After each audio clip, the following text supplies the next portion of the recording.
Bueno, ya por último, y no menos importante, para compartir con nosotros un tema tan interesante como la creación de un código de comunicación debajo del agua, tenemos con nosotros a Penélope Aguilar Miguélez, fisioterapeuta de neurorehabilitación. Buenos días, pues yo voy a hablar de la creación de un código de comunicación debajo del agua. Para empezar, voy a empezar hablando de la creación del código de comunicación es necesaria siempre y cuando no podamos hablar con el usuario que viene a hacer la actividad.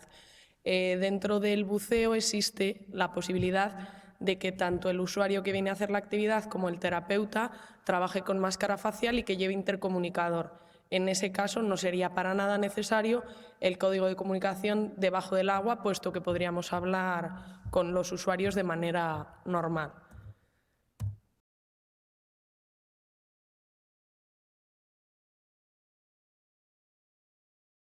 Hablaremos de las señas básicas que ya existen en el buceo, de la comunicación entre los terapeutas que realicen la actividad, de la comunicación con el usuario y después de individualizar esa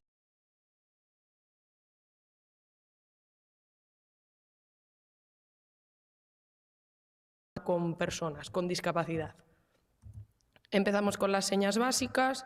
Las señas básicas que se utilizan en el buceo implican la utilización en general de las manos, realizando gestos que aparentemente son sencillos para la población general y que tienen un significado propio y siempre deben enseñarse o repasarse con la persona que viene a hacer una actividad de buceo antes de la actividad, independientemente de que sea un buceo adaptado, un buceo terapéutico, un buceo deportivo o de ocio. ¿Qué es lo que pasa? En caso de que la persona que venga a realizar la actividad no sea capaz de realizar alguna de estas señas, se adaptan a la situación personal de ese usuario. Las señas básicas, algunas de ellas son las que aparecen en la pantalla y es importante tener en cuenta que hay que mantener una comunicación activa durante toda la actividad. Es decir, puede ser, como decían mis compañeras Gemma y Amaya, mirar a los ojos, estar pendientes de la persona o ir continuamente preguntando ¿estás bien? ¿No estás bien? ¿Te pasa algo? ¿Cómo estás? Las señas más importantes sería un OK, que es tanto de pregunta como de respuesta a ¿está todo bien? Sí. Si algo va mal, decimos que algo va mal. Si queremos subir, queremos salir del agua, subiríamos. Si queremos bajar, hacia abajo. Un no sé es un gesto universal, pues no sabemos.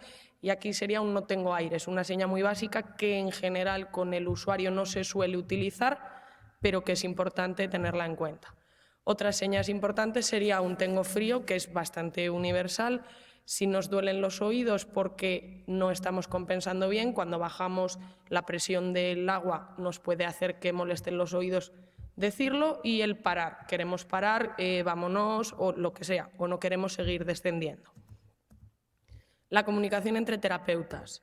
Es importante para la comunicación entre terapeutas, siempre que haya más de uno participando en la actividad, definir el objetivo de la sesión y los ejercicios que se van a trabajar. Cuando solo hay un terapeuta implicado y solo trabaja un terapeuta con un usuario, este paso se puede saltar porque tú contigo mismo pues ya sabes lo que quieres hacer. Y en cuanto a la comunicación entre terapeutas debajo del agua, es importante que hay señas que nosotros tenemos que conocer y que el usuario no es necesario que conozca, porque al hacerlo de manera terapéutica no tiene que darnos esa información. En las señas así más importantes entre los terapeutas sería cuánto aire tienes o cuánto aire tiene el usuario. Decir que 100 bares o media botella suele ser, la botella suele estar cargada a 200 bares, entonces la mitad 100 es lo que tenemos, y aquí es que estamos en reserva, que nos queda poco aire. Si quisiésemos decir 150, por ejemplo, pues 100 y 50 bares. Eso sería pues para saber cuánto aire tenemos, cómo vamos en la actividad y si podemos continuar o es necesario parar. La comunicación con el usuario. Al inicio de la sesión se le deberá explicar en la medida de lo posible los ejercicios a realizar para que tenga una idea de qué es lo que vamos a realizar, qué es lo que vamos a hacer con él, que no sea una locura de ahora te meto para arriba, ahora sube, baja, ahora estamos en la lámina del agua y yo no te explico nada. Tenemos que hacer al paciente partícipe de su propia rehabilitación. En la medida de lo posible, las órdenes deben ser simples y concisas. Y siempre hay la opción de subir a la lámina de agua, quitarnos el regulador y explicar el siguiente ejercicio de manera hablada si no nos estamos entendiendo debajo del agua. En las personas con pocas capacidades comunicativas es muy importante conocer los gestos, las expresiones, para entender cómo se encuentra. ¿Cuál es el problema? Hay veces que nosotros no conocemos tanto a la persona como para saber qué quiere decir la cara, por ejemplo, que está poniendo. Entonces, en esos casos es muy importante tener en cuenta la opinión de sus acompañantes, ya sean familiares, pareja, acompañante, un cuidador principal, lo que sea.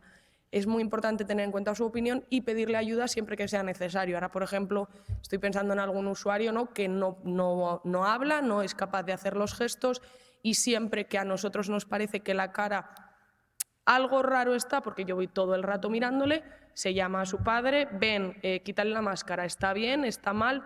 ¿Crees que podemos seguir o crees que tenemos que parar?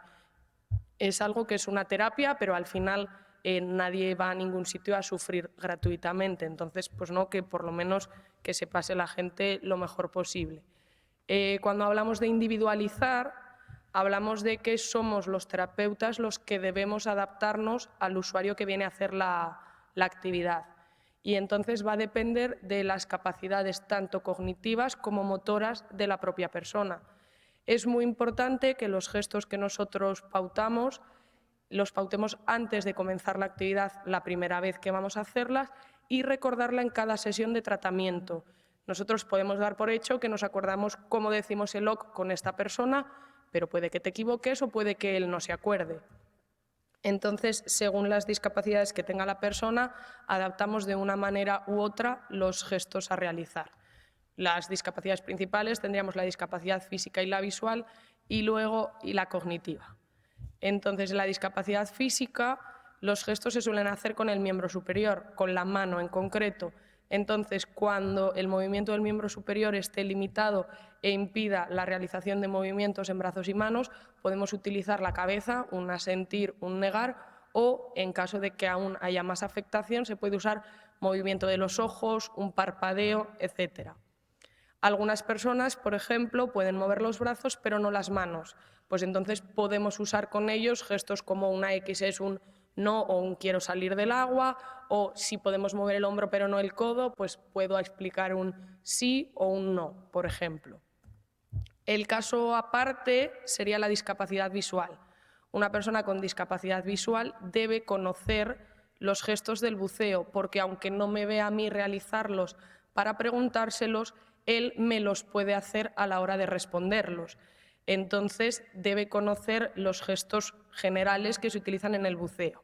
Se explican fuera del agua de la manera más sencilla posible y entonces la pregunta se realiza por medio del tacto. Si nos metiésemos en la discapacidad visual, hay, como hemos visto en los vídeos, van siempre de la mano, según cuántos toques se hagan en la mano es una pregunta u otra, y eso ya es como un poco más concreto a repasar con cada paciente. En cuanto a las discapacidades cognitivas de las personas, dependerá de la capacidad que tenga el usuario a la hora de comunicarse. En caso de ser necesario, se reduce al mínimo posible los gestos aprendidos, o si no, se podrían sustituir por unos gestos más universales, como pueden ser un sí o un no, o por medio de la comunicación no verbal, que sería observar siempre el estado del propio usuario o cómo reacciona a según qué preguntas o a según qué ejercicios. Y esto sería todo. Muchas gracias.